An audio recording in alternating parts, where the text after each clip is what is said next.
So if we look at ourselves as a household, so we look at ourselves as the household, we need to control and manipulate the resources, those gifts that God has given to us. So what are the gifts that God's given us? There's an infinite number of gifts that God has given to each of us. And I came up with 3 that I know that we all have in common. And the one that we have the exact same amount of, you cannot change this, is time. So, and as women, we're really good at juggling our time. We've learned how to, if you have children, you've learned how to, they have different activities they need to be at, and we've learned how to do that, to make sure that each one is at their lessons and, different things like that. But, and you make sure that they get a bath in the evening. And for some reason, I don't know about your kids or your husbands, but they like to eat every day. Multiple times a day. So, you have to make preparations for that. You have to cook for them. And then clean up from that. And then we're really good at doing our time, juggling and stewarding our time in our natural lives. But what we need to do is to begin to do that in our spiritual lives as well. And I'm going to tell on myself a little bit, but there are times when I get busy and I say, well, God knows I'm busy. I don't need to spend time with Him. And I'm not trying to say you need to be religious about it, but, we need to have the desire and the stewardship to be able to set aside the time to spend with Him.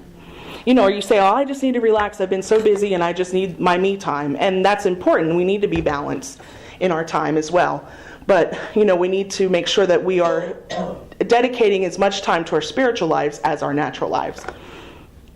Another gift that God's given us is relationships. We can get focused on our children and forget that our husbands need love and attention. We need to work on relationships with our friends and our church family. I know lots of different things like that has been said, that we just need to because the very people that we can then go to when we're having problems or we're having an issue are the ones that we build relationships with. We need to reach out to the lost and the ones who don't know Christ. And we need to build relationships with them as well. The ones that God leads you to build relationships with. And we also need to build relationships with those that we're discipling, because everyone is called to disciple someone. And most importantly, we need to nurture our relationship with God. If we're not relating or spending time and energy to know Him, then we are not in a relationship. We are in an acquaintanceship. That one kind of hit me hard when I was like, wow. There's sometimes, and I think sometimes we go through different phases. Like there would be times when that's for me. There will be times when I'm, you go through where you're just, and you just go through different phases. I don't know how else to say it other than that. And that an acquaintance, we all know what an acquaintance is. It's someone that we've been introduced to. We might know their names. We might say hi to them every once in a while. We really need to desire to know God more deeply than that. That we don't just come to Him just hey, how you doing kind of thing, and but to be in a relationship with Him, to learn His likes and dislikes, to learn to trust Him. And another area that we have gifts is our money. And we need to learn how to steward our money. It's not just enough to pay the bills. You have to make preparation for those unforeseen things that pop up. You own a home. Ultimately, there's going to be some repair that comes up unexpectedly. If you're not you're not stewarding and making preparation for that, then you're going to have problems when that happens. Another area with money is, take an example of this weekend. If you're not preparing with an offering, to know that there was that an offering is going to be received. So if you have not made preparations, then you're not properly stewarding your money for that. Then looking at verse 11, whoever speaks, let him do it as one who utters oracles of God. Whoever renders service, let him do it as with the strength which God furnishes abundantly, so that in all things God may be glorified through Jesus Christ the Messiah. To Him be the glory and dominion forever and ever through endless ages. So this verse shows us some examples as well, some other examples. And the first one is, whoever speaks, let him do it as one who utters oracles of God. So when I read that, I was like, okay, well, I understand whoever speaks, let him do one who as oracles. Let him do it as one who utters. And then it says oracles of God. Well, what exactly does that mean? So oracles there means the utterances of God. So it's saying, whoever speaks, let him do it as one who utters the utterances of God.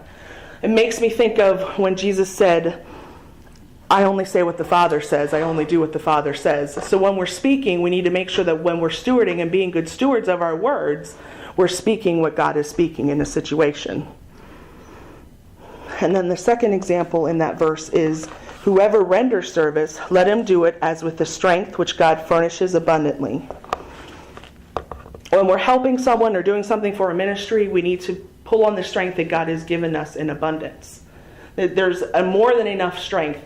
And it made me think of, is there ever a time when you might, someone asks you to help them out and do something, and I don't know anything really, and when they ask you, you're like, yeah, that's a great idea, I'm going to help you, and I'm all gung-ho about it. And and it's a little bit off in the distance. And then the day comes that you're supposed to help them, and you're like, why did I agree to do this? I don't feel like it. I don't want to do it. Why did I ever? This is not a great idea. What is my problem? And it's not that it's anything bad. You just have that feeling like, I don't know if that's for anybody else, but that happens to me sometimes, where you're just like, why did I do this? Why did I say I would do this?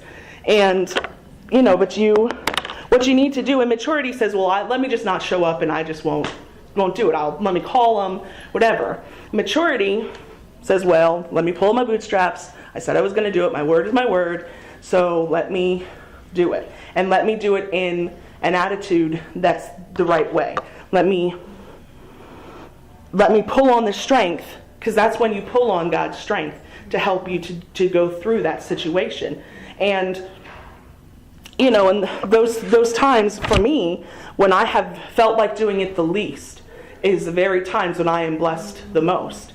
Because I have taken and I have recognized that I need to do what I said I was going to do. And you need to mature the gifts that God has given you so that they can be poured out for others. And I think what I want to do right now is give everybody a piece of paper. And I just want you to, what are some gifts? I want you to write down, if you need a piece, let me, if you don't. What are some gifts that that God has given you?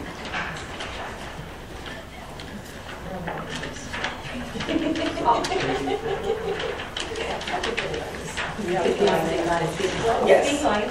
Your gifts. The gifts that God has specifically given to you.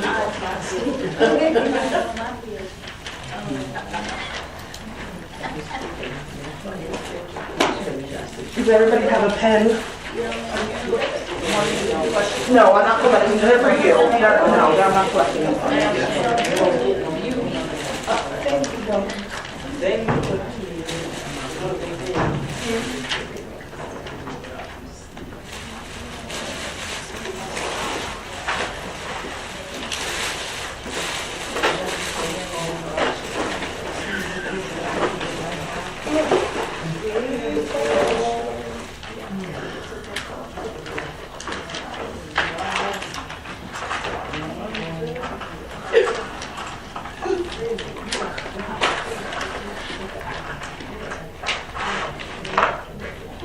Does everybody have a pen? You need one? Okay.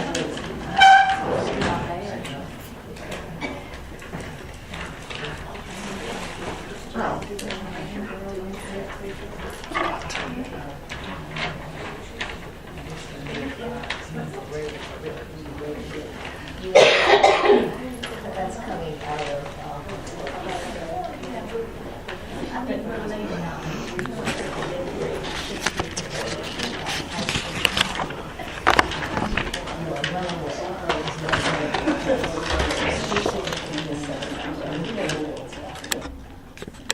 shy away when God calls you to use them. You're good. So say yes. Amen. That's a good one. Miss Judy. Yes, I knew you were going to go. I'm here for you, Karen. Keep looking at me. I keep thinking about what Apostle Becky always says, that you make something yours by reason of use. Right. So if we look at, you had baking, I wrote down cooking. So if I say that cooking is one of my gifts, but I never actually cook, then the words alone don't mean anything. You know, words apart from deeds are death. Absolutely. James tells us that. So if I want to cultivate the gift of cooking, I have to cook. And if something doesn't come out right or perfectly the first time, then I have to evaluate it and say, okay, what could I have done better? Was there too much salt? Was there not enough oregano? You know, and you can go forward in doing it and learning, and not just from what you're doing yourself, but I can put on the Food Network and say, okay, well, how would Rachel Ray have made this differently? And see what flavor profiles she's putting together, or what techniques Julia Child's cookbook can teach me. Or I can call my mom and say, hey, Mom, remember that recipe you made when I was little? How did you get it to come out so good? You know, you can learn from the cloud of witnesses, so to speak, that go before us. There's our legacy, but we can also draw from the legacy of others, from the moms and the grandmoms who have cooked. And so we have so many resources available to us. Absolutely. Anyone else? I mean, my part is, because I said study, and then I said take advantage of the opportunities presented to you.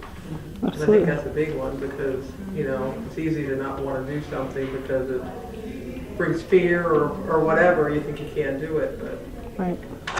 Those were both good examples. So then after we cultivate them, so you're going to spend time. You need to spend time with your gifts. Like Judy said, spending time learning different and recognizing what things went wrong or what things I need to do differently. Then we need to pour them out for others. And that's easy to do with cooking or baking, because we don't cook or bake just for ourselves. We do those things to share with others. And then we repeat. I mean, we don't always know all of our gifts. I don't know every single gift that I possess right at this moment. You know, and there's things that we're going to learn as we go on. So you repeat that process. You know, when you recognize, okay, I see this gift now in me. So let me work on cultivating this gift and going from there. Yes? I just want to make a comment about the gifts and taking advantage of the opportunities God gives you. One of the things that I've learned and am learning, that something can be your gift, but if you don't feel like you're good enough to do that, or you're not where you'd like to be in that thing, you don't usually start off doing that thing well. He starts you where you are, and then you have to just go with God with that thing and let Him help you develop it. Absolutely. But if you never get started and you never allow Him to use you where you are, then it can't get developed. Absolutely. And piggybacking off of that idea is, don't be because we have to not be fearful that it doesn't look the way that, you know, for my example of me, you know, me speaking here, I don't do it like other people do, but this is me. So, you know, and if I don't look like Apostle Becky when she preaches or she teaches, I don't know what she has gone through to get to that point either. You know, there are things that I need to go through to get to, you know, that you are maturing in your gift. Don't measure how you're maturing based on what it looks like for somebody else. You know, the effect of our living legacy is glory. Glory is the fruit of our gifts. What is glory? We talk about it a lot, but really, what is glory? How do we see it? How can we tell that glory is in our lives? We have to be able to evaluate our lives to see if we have glory that is plainly seen. So some ways to evaluate: do we have sound relationships? Are the gifts being imparted to others? Are you exhibiting the fruits of the Spirit? Love, joy, peace, kindness, long-suffering. If we do not have these evident in our lives, then we are not properly stewarding the gifts that God's given to us. And I really believe that God is calling us to a higher place of being faithful with what He's entrusted us with, entrusted to us. We need to have His confidence to be able to remain faithful and remain steadfast to stewarding what He's given. Hebrews 10:35 through 36 says, "Therefore, do not throw away your confidence, which has a great reward." For you have need of endurance, so that when you have done the will of God, you may receive what is promised. And this right now is my verse. And I've made a graphic with it. These other ones I found online, but I made this graphic because this is on my phone. So every time I turn my phone on, therefore do not throw away your confidence, which has a great reward. Reminds me that my confidence is from God. You know, and this just, every time my phone turns on, there it is, and I read it, and boom, confidence. Because that's something that I personally struggle with, is having confidence. So, you know, that's something that you can, this is a way to tech stuff is my area as well, so to be able to use my gift in that area. And the last scripture I want to read is 1 Corinthians 4, 1 through 2.